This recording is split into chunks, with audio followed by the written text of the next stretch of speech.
are we doing tonight, ladies and gentlemen? And welcome to the Riding with KSolo Motorcycle Podcast show right here. We are excited to have you with us tonight because we have a special guest on tonight. Let me just turn this background music down. With us, producer, work with me. Glad to be here. Oh man, folks, this got a good one for you tonight. So listen, we're getting the thing set up, but as you know, I'm going to be by myself tonight because the impeccable Doc Remy is on the road. She's doing her Route 66 and getting ready to do her Four Corners ride. So she is out there getting it in, man, and she's been catching it. She started off up there in Chicago in the rain, and she's just been working her way west. But she's enjoying herself, having a great time. You can check her out over there on her Facebook page and follow along with her. And also make sure you donate. So make sure you put a little money in the kitty and support her charity that she's riding for. So listen, folks, before we even get this thing started, I have to do this because without these people right here and the new subscribers that just joined, the new members that just joined the channel, we would not be here. We just picked up probably about 5 or 6 more new members to the channel. We want to thank everybody because you are the ones that help us keep this platform up and running. Bandwidth, cameras, lighting, the whole 9 yards, folks, to be able to produce a good quality show, to get guests on, to give out freebies and all of that. You make it possible. So I want to thank our channel members. 2026 has been a good year for channel members. As you can see them popping up in the comment section, they are in green. So we want to thank them for coming on and being a part of this movement. So without further ado, I'm going to go ahead and get ready to bring our special guest in tonight. We got a gentleman in from the north side, the front door of America. He's been in the motorcycle culture now for quite a while. He's a 4th generation Black Canadian up there in Canada. And his legacy, he's building a legacy. He's building a name for himself. And he's already done it. He's made his mark. He's leaving his footprints in the sand. So without further ado, I'm going to go ahead and bring him in tonight. Come on in here. How are you doing tonight, Led? I'm all good. Thank you very much, KSolo. Thanks for having me on. Oh man, and it's indeed an honor to have you on with us. The producer's getting ready to get fired. I already know he is. he's short on that applause, man. But listen, Led, we met a while back. I know when I was up in Canada for the funeral for one of our Hokahay brothers. We seen each other there. We met there. And then you've been down in the lower 48s. We met at the lower 48s and some of our paths crossed at some other places. But look, man, if you would please introduce yourself to the audience tonight so that we can find out just who the man behind the bars is. Okay, just a quick thing before that. I just wanted to say, sorry to have missed Doc Remy. Safe travels. So that was important to make sure that she knows I missed that opportunity to speak. But anyway, I go by the name of Led. As you know, anyone who doesn't know me out there, hello everybody. I'm Canadian, as you said. I've been here, born and raised. My family is born and raised here, and at least 4th generation. So yeah, as Canadian as you get. Most people, when they think of Canadians, don't think of this look, but it goes back. My history comes from Nova Scotia and Newfoundland, and that's where the family was from originally. So okay, yeah, that's the short version of it, basically. Okay, so you're 4th generation. I know in pre-production we talked a little bit about it, man, and you trace it all the way back. And I was like, wow, you know, it's not like they came in from the States and then went north. Your people actually came over, and so that was incredible for you to hear to say that. So, indeed, I'm glad to have you on with us tonight. So, I wanted to reach out to you and bring you on to kind of like talk about your legacy, the incredible thing that you've done up there. And then kind of find out a little bit more about the Canadian motorcycle scene. You are an ambassador for that. You are that condiment that brings us together, man. So if you would just kind of take us back to the beginning of when it all started for you. I guess when I was a kid here, and I'm going back way, way back, I'm probably a little older than people might think, but back in the day out here, there was a place that kids could actually go on little 50cc Honda dirt bikes and those dangerous trikes back in the day, those three-wheel trikes that were just, a death trap. But you were allowed to do that when I was young. They'd put you on a bike and just say, go at it. So they'd have tracks at the beach, and 6, 7 years old, we hop on those things and go nuts.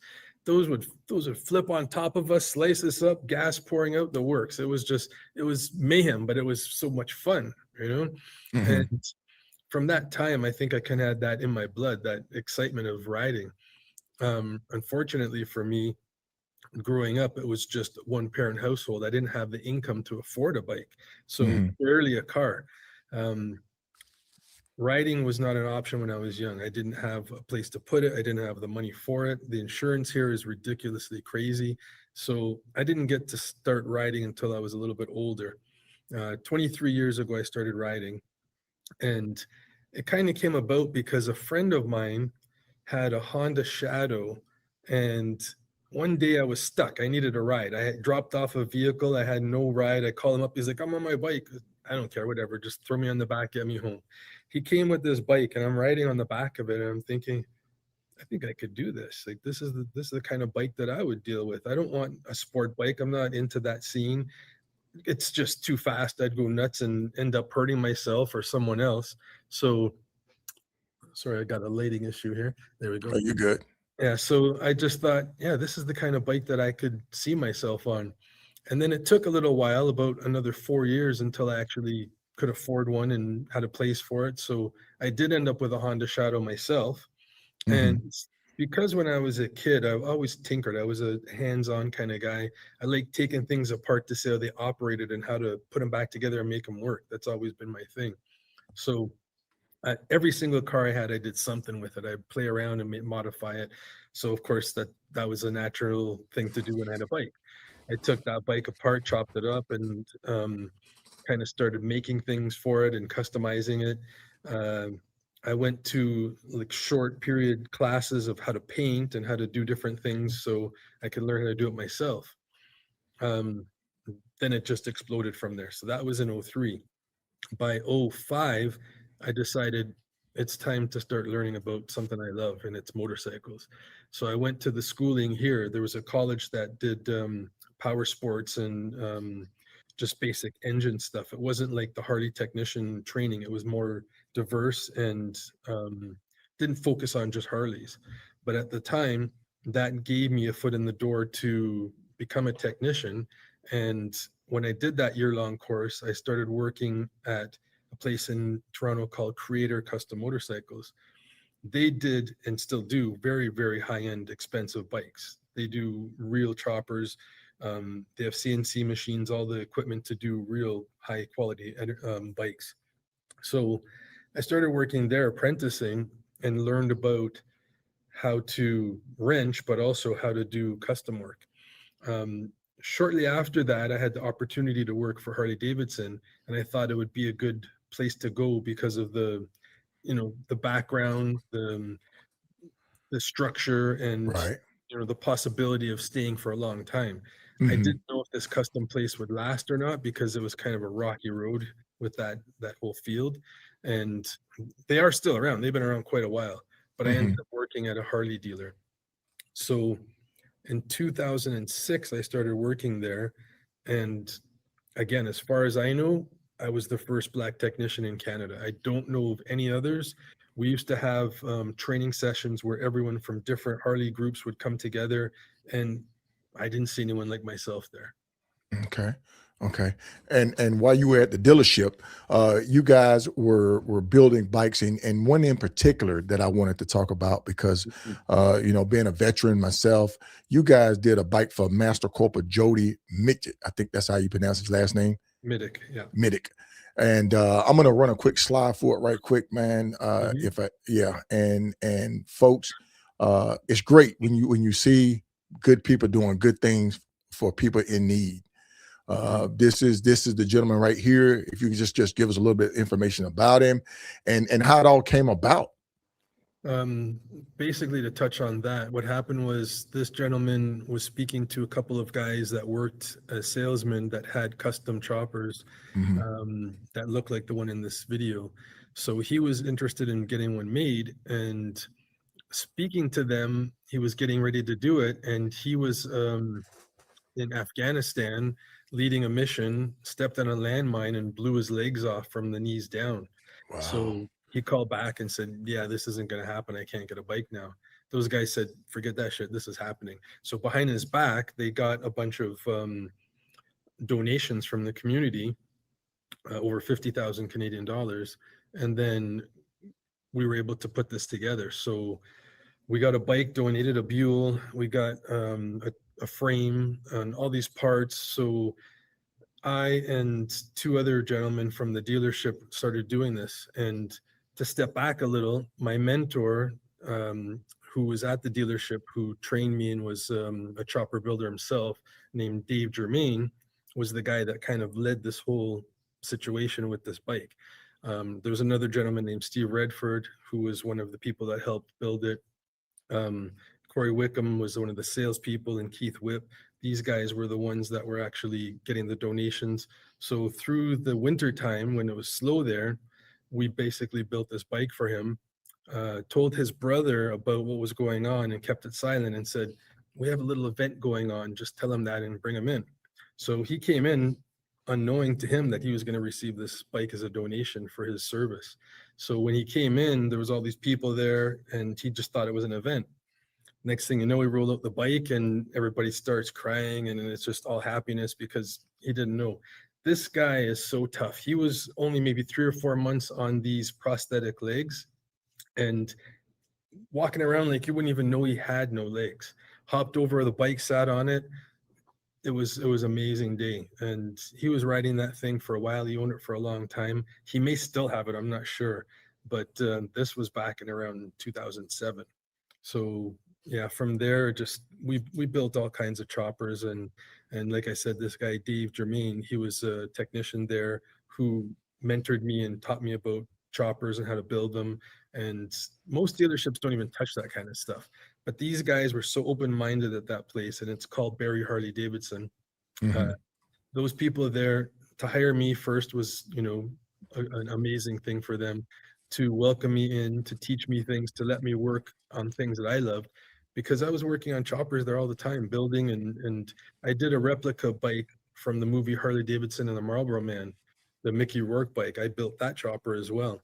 And that was at the dealership. So they just loved doing that kind of stuff there because the owner, Bruce Inslee, was the one that was into that stuff. And great people up there, really, really great. That dealership, I mean, I can say nothing bad about them. They're the kind of dealership that if a traveler's coming through and they're booked up for weeks, they'll drop in, make sure that traveler gets back on the road. They're real people there. They're not like some of the other dealerships. So yeah, excellent people out that way. And they really helped me out and gave me a chance. So one of the questions I was going to ask you is, would you say that there is a stipulation about Harleys being for white guys only up there in Canada? Yeah, absolutely. Canada's Black population is very minimal. It's a small community. A lot of Black riders seem to be sport bike riders, so it's not as common to see them on Harleys. So we would be very unique when you see a Black man on a Harley. It's not as common as you'd think here. In the States, it's normal. But out this way, you don't really see it as much as you'd like. And it's changing, just like there's more female riders as well. But it's it's that stipulation. A lot of people think it's mostly white riders. And it's true, but that's also the population. Right. It's not just that Black riders don't like them or whatever. It's the fact that it's just the population. There's more white people that are here. So okay. But there is a strong urban motorcycle community up there. I know you've been around the culture. You've ridden around the province. And so you're kind of like my liaison up there, man. You're kind of like the ambassador up there. I call you the ambassador. But All right. these are some of the guys that you ride with, and then I want to talk about some of your affiliations up there as well. So could you just introduce these guys here that's in the picture? Those are a couple of my brothers. One's named Reason, the other one's Special K. We all ride together, we wrench together, love motorcycles. The pictures that you're showing now were a couple of years ago. One of the guys in the back was trying to work on his bike. So he called me up and he's saying, okay, I want to do this, I want to do that, and these things, and I'm going to build the engine. And I said, whoa, don't touch a damn thing until I get there. YouTube videos, they're going to show you stuff, and it seems like a quick process. Like when you watch these chopper video shows, or they built a bike in 30 days. No, that ain't happening, man. That's not happening. No, it doesn't happen that fast. That's when everything is already set up and everything's perfect and bam, bam, bam. I said, please wait until I get there. And I'm not bragging on myself. I'm a technician, so I just know things he wouldn't. He's not a technician. So I showed him things that he wouldn't even have thought of. And it would have taken him months to get some of it done, or it would have been like, hey, I'm going to have to bring this to the dealer now and have them do the rest of it. But together we worked on it. And that's the brotherhood that I love, like working with my hands, work with my brothers and getting things done. So I told him what to do. I didn't do it for him, but I made sure what he was doing was correct and gave him ideas of things he hadn't have thought of and didn't know were going to come up. So I would say, did you think of doing this? Like, because fuel filter, for instance, he didn't think of that. He didn't know about it. And he changed that, and it made such a difference on his bike. So there's little things like that that I knew that he didn't, and it just helped him out. And that happens when I'm riding with my friends because, my technician background, my chopper background, sometimes they call me MacGyver because when it comes to fixing things, like, I find a way. There's like, I never really say no. If I can get something to work, I'm going to make it happen, right? So a quick example of that, and kind of off topic, but on it, just a couple of weeks ago, I was riding, and this guy in front of me went straight, didn't even swerve around a bumper, ran right over the bumper. I had nowhere to go on my bike. I ran over this bumper. I'm going along, and next thing my engine light comes on saying overheating because I have a twin cooled Harley. So there's cooling on it. My line broke off for the cooling system, the coolant pump. I pulled over next to, by chance, an auto parts store. I went in, grabbed the brass fitting, got a torch, heated up the torch on the fitting, screwed it into the plastic pump, put it all back together, and bam, I was on the road again. So I make things happen. So you make things happen, man. Yeah, and I've had issues like that with people riding. There's been times where things are going wrong. I was riding with someone once. I won't say the speed we were doing was a little bit faster than it should have been. We're on the highway, and all of a sudden his engine starts going this way and his bike's going this way, and they're flopping at a high rate of speed. I thought he's going down, he's dead. He slowed down, able to pull over. Together, me and two other guys, we put all of our tools together. His motor mount on the top had come off. The bolts came out. So again, with the MacGyver mentality, I grabbed two fender bolts from my Softail, used them. We put our tools together, made it work, and got him back on the road, and it was good. So yeah, that's just how I do things. Okay. Adam Bean just dropped a question in there, right? He said, "What does it feel like watching the weather report?" And we're going to talk about it. So since it's there, let's talk about it, man, because like I say, it's a different breed of rider up there in Canada. I've ridden up to the Cabot Trail. I've ridden the province up there. And even now, it's still a little bit chilly up there, man. Yeah. And just the wind shear effect that you guys deal with. And that's a good question, Adam. I thank you for that, for dropping it in. But tell us a little bit about it, because like I say, it's a different kind of rider up there, man. Yes. When it comes to that, I constantly check weather, daily, sometimes hourly. I'll check it because it can change. Also, sometimes in the morning here, it could be, geez, I have to go to Fahrenheit for you guys there.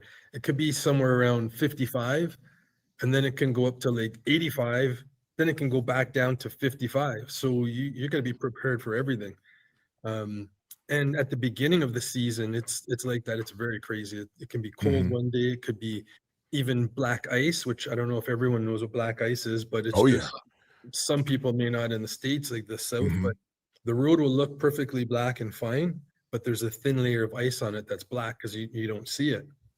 That is deadly, dangerous. And you can get that. You could be riding in the day where it would be, say, 70 degrees, and then in the evening it drops down to 50 or less, and it could have black ice at night. So, yeah, you got to really be prepared. Keep an eye on the weather here. Riding season is short, but people who like to push the limits, like myself, will start out early and end late, try to get the most out of it. Um, Many people don't start riding until around May. I started in March, the end of March this year, and a couple other of my friends. Um, Sometimes we push it till November, Right. and occasionally a little further, maybe into December, but usually a lot of people start putting their bikes right away September, October. Okay. So our riding season could be 4 months to 6 months to eight, depends on your conditioning. So for someone looking to come up there and do some riding, what would be a good time of the year that you would recommend? Probably June, July, because before that is a bit cold. After that can be a little bit hot. And the hot we have sometimes is very humid. So the Hmm. humidity, yeah, it makes it quite uncomfortable. We could, again, I don't know to transfer from Celsius because we go by Celsius here to Fahrenheit. It could be in the 90s, but with humidity feeling like 100 and change. Hmm. So it can get pretty hot in late August. Um, I would say the most comfortable season is around this time, June, July. Okay. Yeah, Okay. yeah. Uh, while you getting that light lead, I got a little bit ahead of myself. Lead. How did you get the name lead, and what is it? An acronym? What does it stand for? Um, I won't say exactly, but I could say loving every day. Okay. We'll say Loving that. every day. Lead. Loving every day. I'll take it. Yeah, yeah. Living every day, loving every day. Not ladies every day. That would be nice, but I didn't get it for that. Yeah, I've been seeing some hearts and some other things coming through, man. So Yeah, I don't know. I don't know, man. I'm not gonna point them out, but yeah, definitely I see some hearts going on. What's going on, Crowbar? How you doing tonight? Hey, folks, get ready to jump over on YouTube. We get ready to shut it down here on Facebook. You know how Facebook do it, man. They don't hold anything. So look, we're gonna take a quick pause. Join us over there on YouTube. We'll be right back.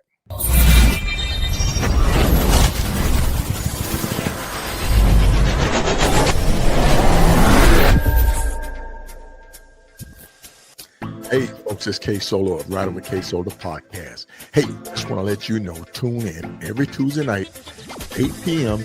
Eastern Standard Time, 7 p.m. Central Standard Time, 5 Pacific, right here on Riding with KSolo, the podcast on YouTube and broadcasting on Facebook. Every Tuesday, 8 p.m. Eastern Standard Time, 7 Central, 5 Pacific, where we're going to be highlighting the unsung riders from across the nation, riding the highways and byways, the back roads, the adventures, the journeys, the tales, and the legacies. Make sure you tune in right here Tuesday, 8 p.m. Eastern Standard Time, 7 p.m. Central Standard Time, 5 Pacific. Riding with KSolo, the podcast.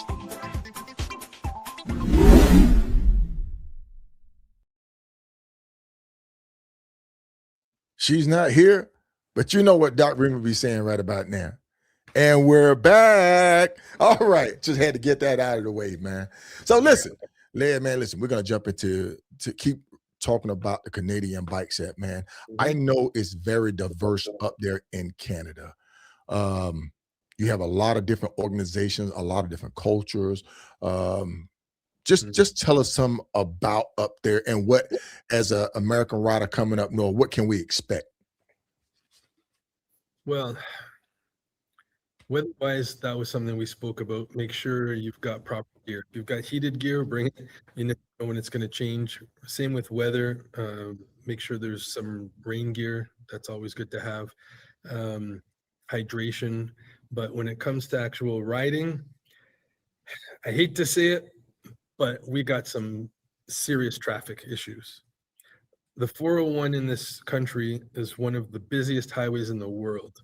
So expect traffic delays, expect accidents, keep your eyes on a swivel, make sure you see what's going on with everything around you. You have to be prepared. Some people have compared this to California or worse. But in California, I think there's lane splitting. Here, there isn't. So don't try no lane splitting here. I'd say try to stay away from the shoulders. They're usually pretty clean, but sometimes you got debris and stuff. You don't want to end up popping your tire or having issues. Cops deal with that. You will get ticketed. Lane splitting's illegal. Helmet, Mm-hmm. have a helmet on here everywhere. The only exception to that is if you're Sikh and you have a turban, which for some reason they allow that. And, that's cool for them. Mm-hmm. They get to ride with their turbans, but anyone else that's here has to have a helmet on. That's the law here. In regards to places, there's just so many places here. It's a beautiful landscape. We've got Forks of the Credit in the Canada area, Toronto area. They're out in Nova Scotia, Cabot Trail, which you say you've been on, and that's Yep. a place. Calgary, British Columbia, all these provinces. British Columbia is beautiful. Water, mountains, the works out there. Beautiful place to ride. Mm-hmm. We've just got so much land. And one of the things that people in the States I've noticed don't realize is Canada is a massive continent. It's humongous. So the closest province, and provinces here are like states there. So we have provinces and you guys would have states. Our provinces are so far apart. The closest one, which is Quebec, is probably 6-7 hours away. And when you ride, every 2 or 3 hours, you're going to be gassing up. So that makes it that much longer. When it comes to other provinces, you're looking at a 2-day ride. It's, unless you're a okay rider, then you can just hours straight. But yeah. But for the most part, you're going to be taking a 2-day trip to get to most provinces. We have provinces that are 10 to 20-hour rides. So our land mass is humongous. It's really big out here. So if you do want to get on the road and do some good trips, this is the place for that. You're not going to be stopping too often. Mm-hmm. It's like if you want to go somewhere, you got to travel. You got to get far. It's far. I know, man. I've ridden up there, and you're right. And one thing that I had to just do my research on, man. So it's Toronto, Ontario, Canada. It's the Yes. municipality, the province, and then the country. Yes. That's how it goes. Yeah. Okay. Yeah. So there's also little towns and cities amongst those areas. And Toronto is the main hub. And then we have what we call the GTA, which is the Greater Toronto Area. So there's cities all around that, and they're attached to it. Yeah, so that's how it works. Basically, a province is like a state. Okay. Yeah, Okay. we don't have 50 of them like you guys, but the few that we have are just huge. They're massive. Huge, massive. And one thing that I just want to mention, that's what I always tell everybody up there. You guys have Mounties. And with the Mounties, as far as law enforcement, as far as speeding, folks, they have it up there in Canada that if you get caught, I think, is it 15 or 20 miles per hour over, they consider that reckless.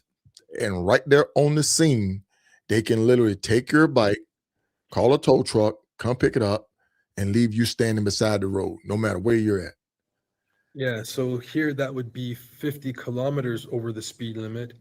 In miles, I'm not sure what that'd be, 25, 30 miles over. You'd have to do the math, but yeah, they can confiscate it and your license suspended. I don't know how many days it's for, but you do get it back, but there's a big fine. And yeah, you don't want to be speeding too much over. You have to be careful with your speed here. Okay. Yeah, that's another thing to be concerned with. Tickets, they're sometimes police are kind of flexible. They'll lower it so you don't have too much of a ticket, but Right. it really depends on the police officer you're dealing with. Okay. I'm going to jump into your affiliations. We talked about that, and we met when you were with another club. But we talk about the motorcycle scene, we talk about the bike set, we talk about a strong urban set up there. You have affiliations up there. Who are you affiliated with? Currently, I ride with Outcast MC Canada chapter. That's a amazing set of men. These people are great. We're doing some charity work. We're doing a lot of brotherhood. We're riding like crazy. It's the right way to do things. These people are good. We're going back and forth to the States and Canada and just enjoying ourselves. And, the brotherhood's real. It's a real Mhm. deal. So yeah, that's all I could say with that. But Yeah, basically, if yeah. anyone wanted more info, just look me up, Led OFFO on Instagram, and then I can give more information. That's Uh, it, folks. That's it, man. So shout out to the nation, man. All Black Nation. Shout out to him, and congratulations on you, producer. Can we get a round of applause for my man? Shout out to you for being that spearhead, for being one of those original happen. Congratulations to you. My hat off to you, sir. Thank So you, bro. with that new journey that you are on, dropping that, you will be dropping down to the lower 48 quite a bit. Have Mhm. you ridden in the lower 48? What are some of your favorite places in the lower 48 that you enjoy riding to and seeing? Hmm.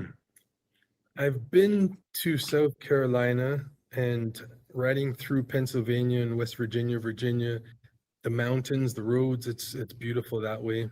Um, it's just amazing, the scenery, and Mhm. speed is nice there, the traffic flow. Sometimes I hate coming back to Canada.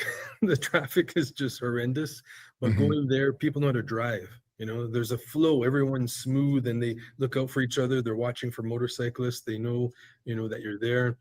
Um, Going south is beautiful.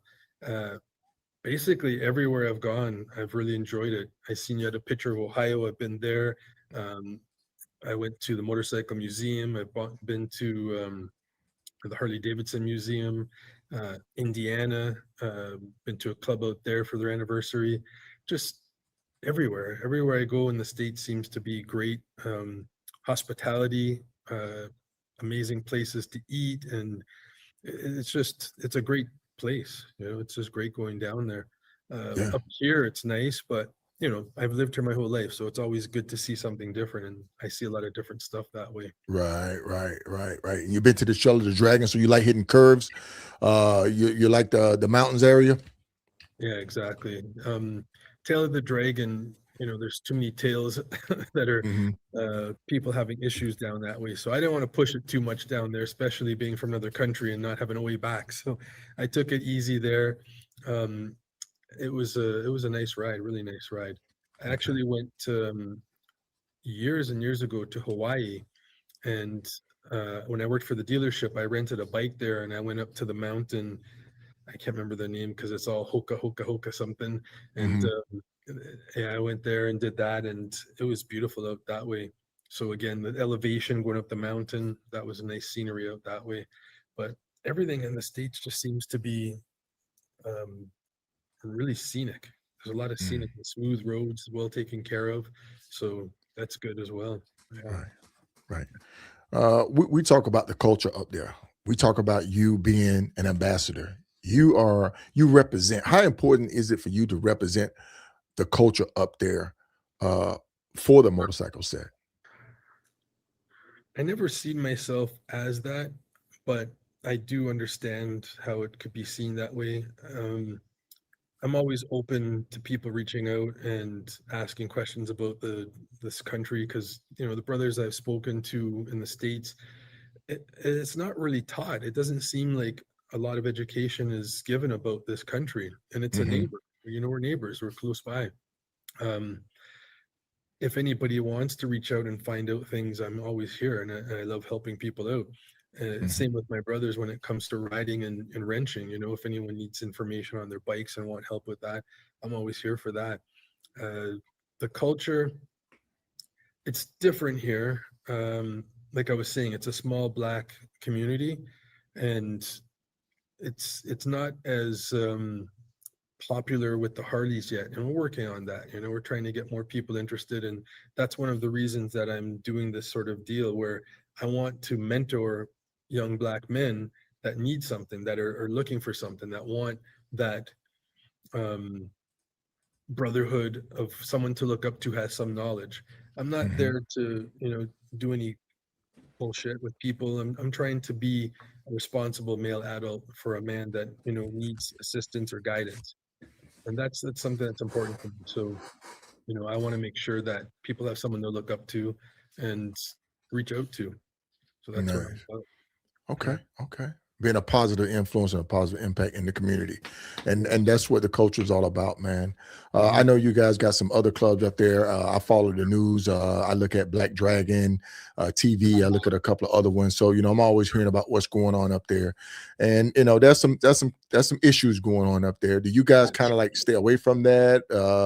You guys are in your own area. You walk your own lane.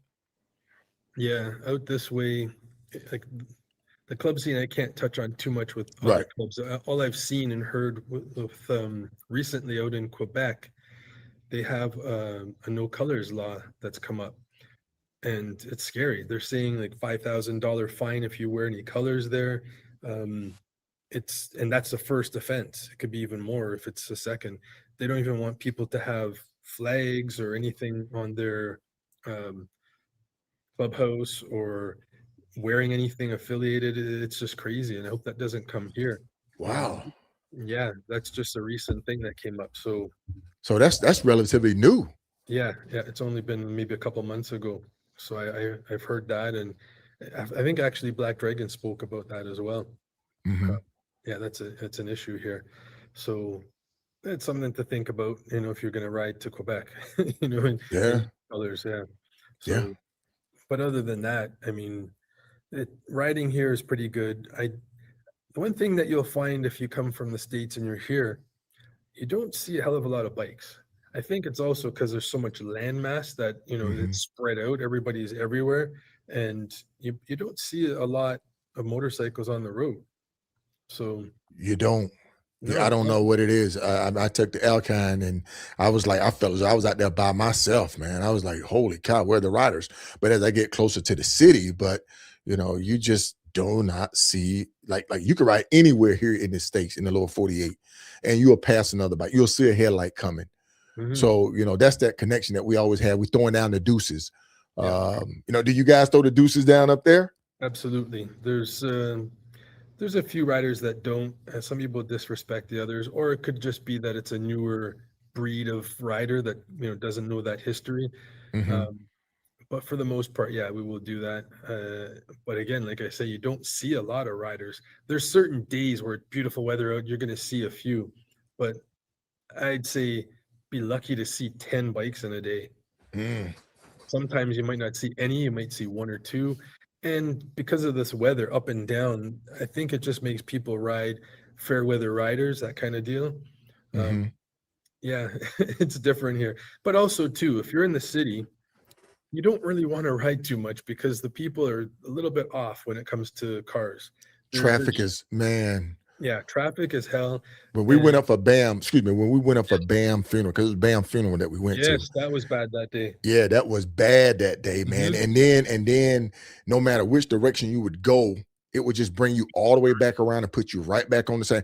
I was like, what in the world is going on? So my GPS, I'm trying to, find ways around the traffic, and every time it would just bring me right back and sit me right back on that high Yeah, and the traffic. problem is our city doesn't have a lot of highways. We've got very few highways. Hmm. So if you want to go east and west or north and south, there's very few to choose from. And quite often, if there's an accident, construction, whatever, just normal traffic flow during certain rush hour times, it can be really, really bad. And that time we went to that funeral, Yeah. um, there was a big accident on the highway, so that's what screwed up the highway. So you can have times like that where there's just major traffic, but side roads, they don't always connect, so you'll end up, Hmm. I mean, like you said, coming back onto the highway again, right? So that's why there's probably less riders than we'd like to see. As you start getting to the outskirts, like where I used to work up in Barrie, which is about an hour north of the city of Toronto, you'll see a lot more riders out there because the scene is just open roads and a lot more freedom to get around, less traffic, less people. So the outskirts is where you'll see more riders than you will in the city. It's just Hmm. it's just too hard. You get too hot, you get too annoyed and frustrated, and people don't respect riders as much as they will in the outskirts. So yeah, when I lived north of here, I still live a little bit north of the city, but when I lived even more north, when I worked up at that dealership, it was beautiful riding. It's beautiful out there. You have a laid back atmosphere, and it's just, that wind therapy is amazing out that way. Yeah, yeah, man. And you guys got a booming downtown brewery area. Yes. There's a lot of activities going on downtown, man. And like I say, folks, when you go to the city, that's where you find a lot of people. They do what Mhm. we call parking lot pimping a lot up there, but it just is what it is. Yeah, that picture I think you have is probably in the distillery district. So the Mhm. distillery district is like breweries and different types of beer and whatever. It's a happening area. There's another spot that everybody loves to go to, and the diversity is insane. It's called Kensington Market. So Say it again so everybody know. So we know where to come. Kensington Market, that area is just insane. Everybody that goes down there just loves it. They can't get enough of that area. Um, it's so diverse, so different. There's all kinds of different food from all over the world, people from all over the world. It's an amazing site. That's all I'll say about that one. Um, but there's a few places to go to that you can ride and enjoy and see different things. We have a castle, so there's something called Casa Loma that's downtown. It's just a strange thing out of nowhere, and there's sites all over the place that are just uh, obscure, very odd things. And the food, I know you're into food, and the food that's in this country, you can find anything, any type of food Anything that you ever imagine is from here. around the world. Everything. Yeah, there's one place, one strip near where I used to work. I counted at least 10 different ethnicity types of food in about 4 blocks. So, you could get anything that you're looking for. It's just insane when it comes to food. And some of it's really, really authentic. Yes. You'll get Yes. I really good. I love it. I love it because I traveled around the world in the military. So the Yeah. thing is my palate has tasted authentic cuisines. So with that, we do the Three Flags Classic. So we're getting ready to do it again. We'll be Mhm. heading north. And I love it when we come with that, man, because you got a restaurant here, you got smell here, you got Indian food over here, you got jerky over here, you got some of everything, man. I love it. So, folks, if you're a foodie like me, man, heading up north, uh, you know, find you a good spot, do your homework, Mhm. and get up there and just enjoy yourself. You will have a great time. I want to talk a little bit about your legacy, what you plan to leave behind, man, your footprint in the sand. Um, what would you plan to do as far as leaving your legacy? What are you doing to create that? Hmm. I guess one of the things is this podcast. Huh? Yeah, because people Thank can you. look back. Yeah, they can see where I'm from, what I'm about, what I've done. Um, I don't know if I can really say too much about a legacy. I just feel like everything I'm doing has a purpose. Oh, sorry about that lighting Mhm. here. The time's out every so often. I got to wave my hand in front of it and get it back on. There we go. Yeah, when it comes to that, it's hmm, I just want to build relationships with people that are worth the time and effort, and feel that I've made good connections. And I've been doing that. I've met real people that have similar thoughts and ambitions to me. Mhm. Um, People that are trying to do better. Like in that picture, Hoagie, who's the charity man of charities, a great guy. And I just want to be able to teach people things I know, make things better for them, help out people. Um, that's it. I'm not trying to do anything, historic. Whatever I'm doing is just the way I feel would be better. I like to do things that make people's lives better, my own life better, um, my family, that kind of thing. Nice, nice. So does it and I know are you a first generation, second generation rider, or are you like Hmm. one of Actually, yeah, when I said that that friend of mine rode, he didn't ride that long, and he Mhm, got me inspired to get a bike, and I rode by myself. There was nobody around that I knew that rode. My one uncle on my mother's side of the family, he's ridden since he was young, and on my father's side of the family, one uncle rode there. But that really didn't inspire me too much to ride. I seen them occasionally as uncles, but it was more or less just that one time sitting on the back of my friend's bike looking like such an idiot, holding on to another man riding to get my ride. I kind of hid my face, but hey, it just that helped me out to realize that, yeah, this is the thing for me. So no, I didn't have people around me that rode. Um, no friends that rode. I just rode alone. And at the time, back in '03, I was looking for other black men that rode, and there was nothing here I could find except for the sport bikes, which again I wasn't into.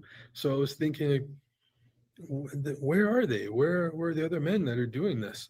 So I rode for years by myself, and then eventually got into some kind of club that was just the leadership was not what it should have been, and ended up leaving that after a little while.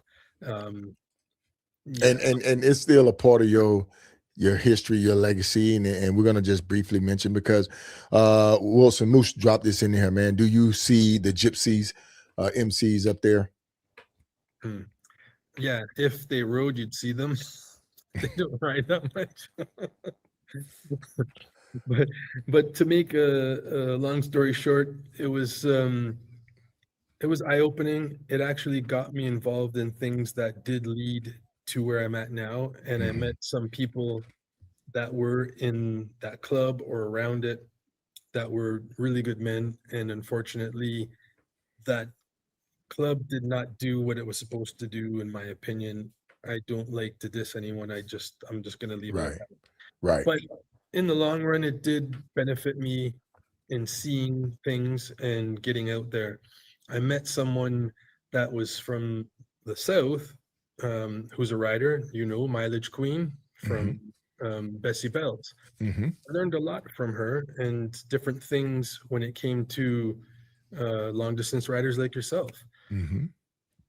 Lots of information gained, lots of people met, and that was a good journey. Uh, then meeting people like you who do hokahe and that kind of long distance riding, I learned a lot from that. I think that my journey over the last, say, 6 years, I've learned a lot, just a lot through meeting the people I have and developing these connections. So, yeah, Yeah. it's been a great journey with all of that. Uh, Nice. Indeed, man. Indeed. And yeah, this was when we was at BAM, his funeral. his funeral. Yeah, yeah. And we rode up. We was heavy, man. A lot of Hokahay guys rode up. That's me right there, in that picture. And we chopped it up and talked. And I was thinking you were gonna do the Hokahay. So it's Ooh. still not. It's there. It's there. It's there. But indeed, man, indeed. So leaving your legacy, leaving your footprint in the sand. I know you had a brother. We Right. briefly spoke about that, and um, if you would, sir, because you ride with him, you have it tatted on your neck. Mhm. Just Yeah, I can yeah, describe that. just yeah, That that that feeling, picture. yeah, because you're riding now, and we talked about people who ride together, their brothers ride together. I got a gentleman coming on the show. Roger Clark's going to be riding a Hokahay with his brother. Hmm. Yeah, that's always something on my mind. Of course, that's why I put it on my neck. It's a piece, a rest in peace kind of memorial tattoo for my brother who passed away. He was 33. He had a brain aneurysm and died on New Year's Eve. So it was just horrendous because everyone's celebrating, everyone's out there partying, having their New Year's Eve celebration. I found out about the situation, went and told my mother, and she was floored and almost literally like to the floor. Mm, She can never celebrate New Year's Eve again. It's just something that's always on her mind. And that is why I put that on my neck, because for me, I look at things different. I don't look at it as something like, oh my gosh, he died and I'm horrible. I can't deal with this. I want to talk about it occasionally. So that's why it's there. People ask me often about it, and then it gets me to talk about my brother. So it brings that topic up, just like you brought it up with me. And when I'm riding, occasionally that'll come into my head. And that wind therapy gets that feeling going, and I just feel, yeah, I'm riding with him, and it's uh it's it's just memories, memories. That's what it is. Yeah, memories. That's what ties us all together, man. That's what ties it all. What has been one of the biggest um, positive or biggest plus that you've encountered since you start riding? Hmm. The biggest thing, I think, just that freedom. Like it clears your mind. It helps relax the body, the mind, everything, the spirit. Um, and meeting people that have that same thought process, getting the same energy from them, getting out and just riding. I've met some amazing people. It's funny because a lot of the people that don't ride look at motorcyclists as like these grungy kind of people you can't speak to. And I had an ex-girlfriend that had that thought until she met me. And when we were going out, she's like, wow, these people are not what I expected. These are some of the nicest people I've ever met in my life. I said, yeah, you won't know that unless you speak to them. Right. There you go. Yeah. And it's sometimes you look kind of dirty and rough and rugged and wearing your leather and etc. And people look at you as, ooh, who's that? What are they about? But man, I've never met a rider that I didn't like. Anyone who really rides, I really don't think I've met anyone I don't like. Just open people, willing to welcome you in, give you what they can. And I'm about that as well. If I can give you something to help you, I'm going to do it. If I can help you in any way, your bike's broken down, whatever, you need a place to stay. If I could do that, I'll do it. Whatever, you know, the shirt off my back. That's what most of the people in this community are like. And, that's the feeling I get from it and the love that's out there with motorcyclists. So that's how I feel about that. I just feel like amazing people. I've learned a lot and I hope I can teach as well. Yeah, you're definitely doing that, man. We're getting ready to wrap it up. We're at the tail end of the show, folks. If you got any comments or any questions that you want to drop in there for lead, ladies love lead. I don't know what it stands for. But drop them in the comment, folks. We would love to entertain those comments and get them while we get here, because the thing is he is a true ambassador for the Toronto, Canada bike set. You got What it. is your information again, Led, where they can reach out and find you? LEDOFFO on Instagram. Okay. And folks, don't let the smooth taste fool you, man. Don't stay away from it, because he's a good guy. He's a good guy, and Thank you. humble guy, honest guy, real guy, true guy, man. One other question I want to throw at you, man. What does life behind the bars mean to you? And I think I might ask you that in a different way. But Yeah. the thing is, life behind the bars, and it's definitely going to take on something. It's something different to all of us. Hmm. Yeah. It's been just my freedom. And people say life behind bars, it sounds like you're in prison, but you're actually the opposite. You're just free.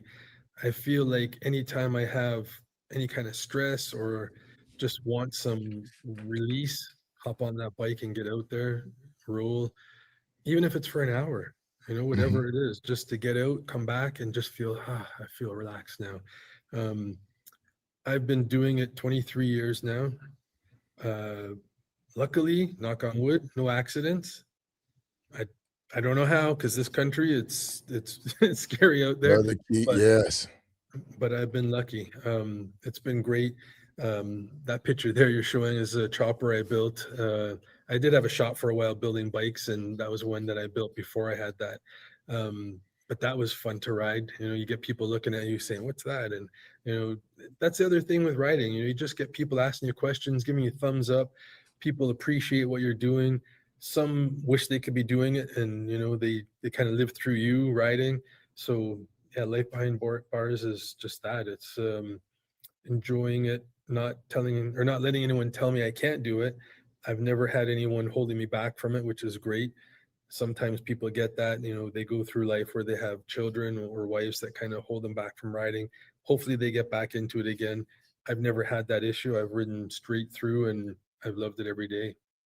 Okay. D Bell dropped in. What's the main landmark we must see by motorcycle in Canada? Main landmark. Wow. Yonge and Dundas Square. We have Old City Hall, the Toronto sign. There's a big sign with the Toronto letters. That's downtown Yonge Street. Yonge Street's the longest road in the world, apparently. That area, there's Kensington Market. We've got that. Kensington Market, man. That's on my list. That is on my list, man. It's But a this year, melting I'm gonna pot. be up there this year. I'm coming to see you. Oh, make sure. I'm coming to see you, man. I'll be back up there. Yeah, for sure. There's lots of things to look at here, but those are a couple of the main ones in the Toronto area. Yeah. Okay, nice. Really quick thing. Historically, when it comes to Black historic areas, Nova Scotia's one where they have the Africville. I don't know if you were aware of that when you were there. There's that, and there's other spaces that have little things like St. Catherine's has, I think, a church that Harriet Tubman used to chair or parish at. There's different places. There's Priceville, which was an all-Black community way back in the 1800s. So there's a lot of things to look at in Canada. There's lots of good spots, Underground Railroad spots. Yeah, definitely, man. I greatly appreciate that. I will be reaching out to you. I'm gonna give you a call, and those names that you just mentioned, and then folks will have them. We'll put them back up. But I definitely want to give you a call to get that information because, like I say, man, I've been all over a lot of places, but I haven't seen everything. You know, some things I probably just roll right by them, not knowing. Yeah. But that's why we love to ride, because when we go back. One thing I wanted to say before we leave. I don't know, many people may have not have heard of this, but there's Port Dover, Ontario. That's one of the biggest bike events here. It can have upward of 100,000 people there, and that happens every Friday the 13th, rain or shine or snow. So Port Dover? Yes. Yeah, that's one of the biggest events here. Okay. So that's something that people should see as well. Is that like Port Dover motorcycle rally? I think that's what I'm pulling up. Yeah, that happens every Friday the 13th. Friday the 13th. Yeah. Mm-hmm. Yeah. Okay. I'm trying to pull it up right now, folks. Give me a second. Port Dover. 100,000 people motorcycle event. It's massive. It gets bigger every year. Actually, every Friday the 13th, because it's not yearly. It's just anytime. Okay. Yeah, that's a big one here. All right, we're gonna put it up right quick. Okay, folks. So we got Port Dover, and we're gonna scroll right quick. We're gonna share this on the big screen. I think I got it up there. There's the information right there. Mm-hmm. That's a big one down here. That's the big one. That's the big one, folks. So if you're looking to get up to Canada and hit you an event, Port Dover. By the 1990s, Friday the 13th in Port Dover had evolved into a major Ontario motorcycle event. On warm summer Fridays, especially in July and August, the town would see tens of thousands of motorcycles lining the streets. So, folks, this is it right here. So, thank you for that, lad. You almost forgot. Man, like I say, man, you are the ambassador. You're the ambassador, folks. So, there's the information right there. You can go check it out over there on Google. And I'm pretty sure they're going to have a page that you'll be able to go over and see that information as well. Any final words you want to share with the audience tonight, Led? Basically, I just appreciate you reaching out, speaking to me, having me on this podcast. I appreciate you and what you're doing as well. I've kept an eye on your rides and your ride to eat. I wish I could make them more often, but sometimes weather is not the same here as it is. I know, October. So it makes it hard, but one of these days I'll get out to them. We'll cross paths again. Okay. Again, thank you for having me on, and peace to everybody. I'm glad to be here. Good deal. I know some people dropped a comment in there. Hope to see you at the RTE. Folks, it's a little different when you're coming out of Canada, dropping down to the lower 48s. It's a little rough. So I know Reef wanted to go up there. We both wanted to go up there one year, but then we really thought about like October. It's iffy. It's iffy. Yeah. All right, Led. Glad to have you on the show tonight, man. Once again, make sure you go check him out over there on socials. He's on Facebook, Led, and he's on you said Insta or Instagram, Led OFFO. Make sure you go check him out. All right, Led, my friend. You take care. You be safe up there. I'll be seeing you in some point in a couple of months. But I'll be back up there though, man.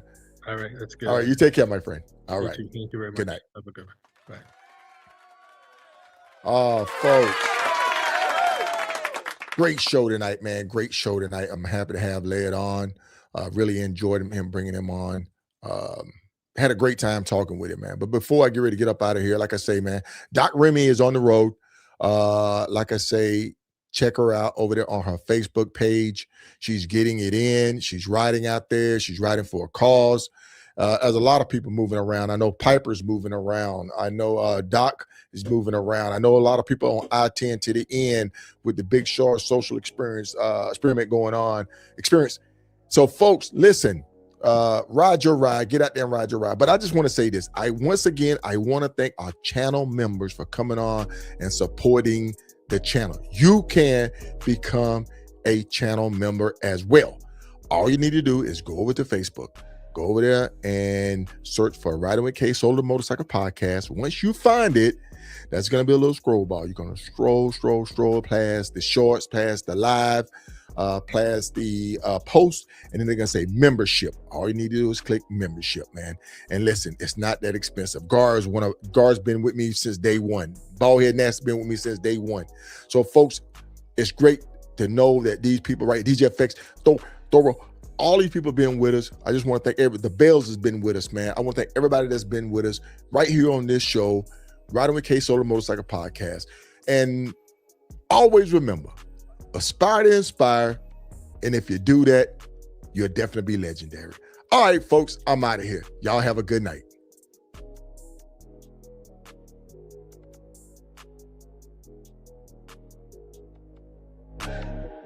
What's up, beautiful people? It's your girl, Most Wanted, in the building. You already know the vibes. Inspired by KSolo the Rider.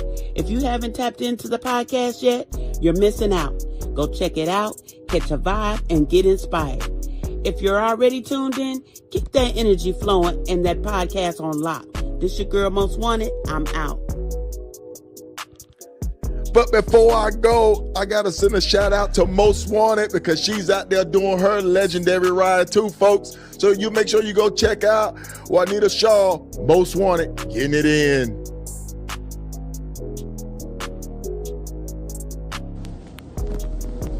Yo, it's your girl A Boogie. Big shout out to KSolo the Rider, holding it down with the Riding with KSolo podcast. If you love the open roads, good vibes, and real rider talk that hits home, this is where it's at. Keep it locked in, keep it rolling, and remember, like KSolo always says, be legendary.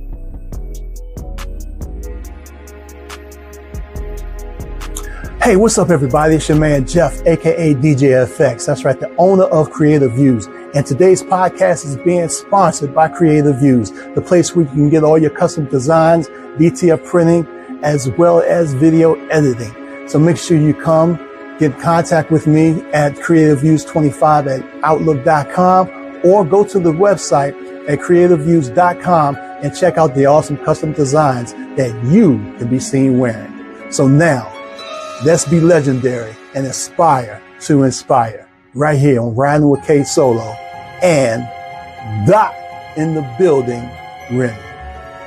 Peace.